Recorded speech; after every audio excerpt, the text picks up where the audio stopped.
Hey DIY lovers! Welcome back to the channel! If you've ever looked around and thought Mother Nature is the best craft store there is, then today's video is just for you.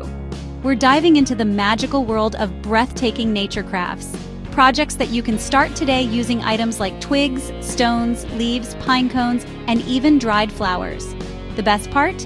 They're sustainable, budget-friendly, and absolutely stunning. Whether you're looking to add rustic charm to your home, make thoughtful handmade gifts, or even start a side hustle selling eco-friendly decor, you're going to love these easy-to-follow, step-by-step nature-inspired crafts. So grab your basket, head outdoors, or just peek around your backyard, and let's turn the beauty of nature into functional art. Think about the textures, the colors, the unique imperfections that make each natural element special. We're going to celebrate those details and transform them into something truly one of a kind for your home or to share with someone you love. Let's get started. There's something so magical about the warm glow of a lantern, especially when it's adorned with the rich, vibrant colors of autumn leaves. These whimsical leaf lanterns are a beautiful way to bring that cozy ambiance into your home. First things first, let's talk about our star material, the leaves. You'll want to gather a variety of them, different shapes, sizes, and those gorgeous fall colors like deep reds, sunny yellows, and rustic oranges. Once you have your collection, you'll need to press them. This can be done traditionally between the pages of a heavy book, or if you have a leaf press, that works wonderfully too. Next, you'll need a clean glass jar. Any kind will do. An old mason jar, a spaghetti sauce jar you've saved, anything with a nice shape. Make sure it's thoroughly cleaned, with no labels or sticky bits left behind. Then, grab your Mod Podge or some white glue, diluted slightly with water if it's very thick, and a foam brush. Now, take one of your beautiful pressed leaves. Using your foam brush, apply a thin, even coat of Mod Podge to one side of the leaf. Gently press it onto the outside of your jar. Continue this process, overlapping the leaves slightly if you like, creating a collage of autumn's best. Once all your leaves are in place, it's time to seal them. Gently brush another layer of Mod Podge over all the leaves. Let this layer dry completely. It will dry clear, revealing the beautiful colors underneath. To add a final rustic touch, we'll decorate the rim. Take some twine or jute, whatever you have on hand that fits that natural aesthetic, and wrap it around the mouth of the jar a few times. Place a battery-powered tea light inside your completed lantern. When you switch it on, you'll see the leaves glow beautifully, casting a warm, inviting light. I've always believed that the little things we find in nature, a perfectly shaped stone, a delicate feather, a uniquely twisted twig, each tell a story. A nature shadow box is like creating a little curated museum of these found treasures, a way to display them beautifully and preserve those memories. To start, you'll need a wooden shadow box or even a deep photo frame. Then, gather your assorted natural finds. Think about feathers you've found on walks, small smooth stones from a riverbed, dried flowers from your garden, interesting twigs, or tiny acorns. Before you start gluing anything down, it's a good idea to think about a theme or a color palette. Once you have an idea, prepare your backdrop. Cut a piece of burlap or some neutral tone paper like a soft beige or a muted green to fit the back of the frame. Now, lay out your natural elements on the surface before you commit to gluing. Play around with the arrangement, aiming for a sense of balance and visual flow. Once you're happy with your layout, it's time to secure everything. A hot glue gun is your best friend for this project. Carefully apply a small amount of hot glue to each item and press it onto the backdrop.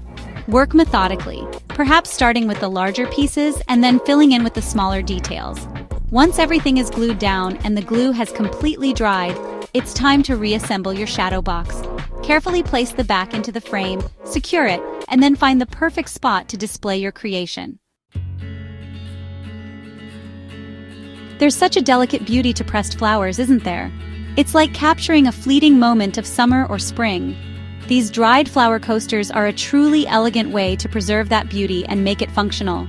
The key to these coasters is, of course, the dried pressed flowers. You'll want to use flowers that have been carefully pressed and dried for at least a week, ensuring they are completely flat and free of moisture. Thin, delicate blooms work best, like pansies, violets, fern fronds, or even individual petals from larger flowers. Next, we'll be working with clear resin and hardener. Now, safety is really important here, so please make sure you're wearing gloves and a mask, and working in a well-ventilated area.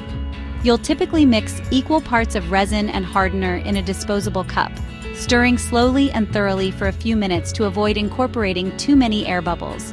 Once your resin is mixed, you'll pour a thin layer into your silicone coaster molds. Let this initial layer of resin settle for a few minutes. Carefully place your dried pressed flowers onto this first layer of resin. Once you're happy with the placement, it's time to seal them in with the final layer of resin. Pour it slowly and carefully to cover the flowers completely. The resin will need to cure for about 24 to 48 hours, depending on the brand and the temperature of your room. Once it's fully solid, you can gently pop your beautiful new coasters out of the silicone molds. If there are any slightly rough edges, you can sand them lightly with fine grit sandpaper. I just love how natural elements can transform something ordinary into a piece with so much character and warmth. This twig photo frame project is a perfect example of that. We're taking a plain, everyday photo frame and giving it a beautiful, rustic makeover using simple twigs gathered from the yard or a walk in the woods. First, you'll need a plain photo frame. The star of the show, of course, is the twigs. Go on a little adventure and collect an assortment of them. Look for twigs that are relatively straight and not too thick, but varying the thickness slightly can add some lovely texture. Once you have your twigs, you'll need to trim them to fit the edges of your frame. You can use small pruning shears or even sturdy scissors for thinner twigs. Measure them against the sides of your frame and cut them to size. Before you start gluing, it's a really good idea to do a dry lay. Arrange your trimmed twigs around the frame to decide on your pattern and ensure you have enough pieces. Now, with your hot glue gun ready, start attaching the twigs to the frame. Apply a line of hot glue to the frame or directly to the twig, then firmly press the twig into place. Once all your twigs and any extra embellishments are securely glued and the glue has fully cooled, your rustic frame is ready. All that's left is to insert your favorite photo. There's nothing quite like the cozy crackle of a fire on a chilly evening, is there? These pinecone fire starters are not only practical for getting your fireplace or campfire going, but they're also incredibly charming and make wonderful, thoughtful gifts. To begin, you'll need some large open pine cones. You'll also need wax. This is a great opportunity to use up old candle stubs. Beeswax pellets or soy wax flakes also work beautifully and are a more natural option. And for that lovely aroma, have some essential oils on hand. Cinnamon, pine, or citrus scents are perfect for a cozy, wintry feel. Next, you'll prepare your wicks. You can use pre-made candle wicks, or simply cut pieces of natural twine to about 2 to 3 inches long. You'll want to tie a short piece of this wick or twine around the base of each pine cone, or tuck it securely into the scales near the bottom. Now it's time to melt the wax. The safest way to do this is using a double boiler. Once the wax is completely melted, remove it from the heat and stir in a few drops of your chosen essential oils. Carefully pour the melted scented wax over and around each pine cone. Let the pinecone fire starters cool completely, which usually takes about 1 to 2 hours. This next project is one that's truly close to my heart because it's all about spreading a little bit of joy and positivity in the world. We're making painted kindness rocks.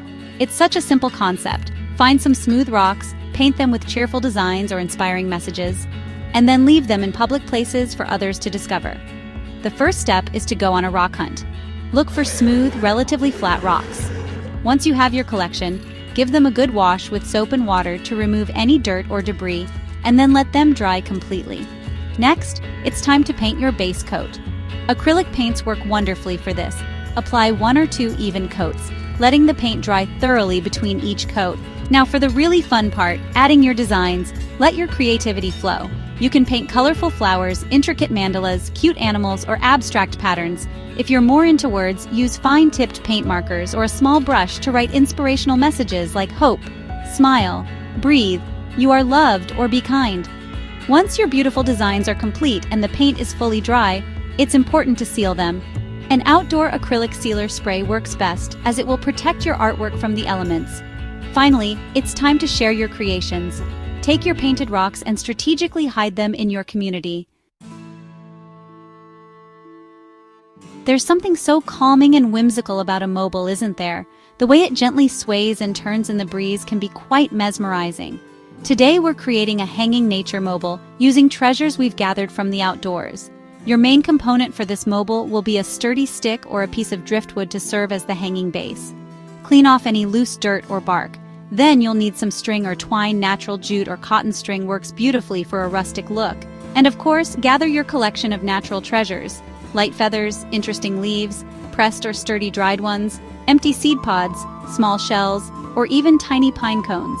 Take your chosen stick or driftwood and tie a piece of string securely to each end. These two pieces of string will meet at the top to form a loop, which is how your mobile will hang. Now it's time to create the hanging strands. Cut several pieces of string or twine to your desired lengths. Once you have all your strands prepared, begin tying them to your driftwood or stick base. If you've ever walked through a lush forest and admired the vibrant green carpet of moss, you'll understand the inspiration behind this next project, moss wall art. We're essentially creating a miniature, maintenance-free vertical garden that brings the serene beauty and rich texture of a forest floor right into your living space. For this project, you'll primarily need preserved moss. You'll also need a base, which could be a stretched canvas, a wooden board, or even an old picture frame with the glass removed. Before you begin gluing, it's a good idea to sketch out a rough design or at least have a vision for your moss art. Now start attaching the moss. Work in small sections. Apply hot glue to your canvas or board or directly to the back of a piece of moss, and then press the moss firmly into place. As you build up your moss landscape, think about creating undulations and contours, just like you'd see in nature. And there you have it. 8 breathtaking nature crafts you can start today. Whether you're looking to unwind, decorate your space, or start a crafty side hustle, these projects connect you with nature and your creative side all in one go. From the gentle glow of the leaf lanterns to the intricate beauty of the moss wall art, I hope you found something that sparked your imagination and made you want to gather some natural treasures. Which project was your favorite? Was it the delicate dried flower coasters, the rustic twig frames, or perhaps the joyful kindness rocks? Let me know in the comments. I'd love to see your photos or hear your twist on any of these ideas. It's always so inspiring to see how you take these concepts and make them uniquely your own. Your creativity is what makes this community so special. If you enjoyed this video, make sure to give it a thumbs up, subscribe if you haven't already, and tap the bell so you never miss more DIY inspiration. And remember, sometimes the most beautiful things don't come from a store, but from your surroundings and your imagination. There's so much beauty waiting to be discovered and transformed. Thanks for watching, and until next time, stay crafty and stay inspired.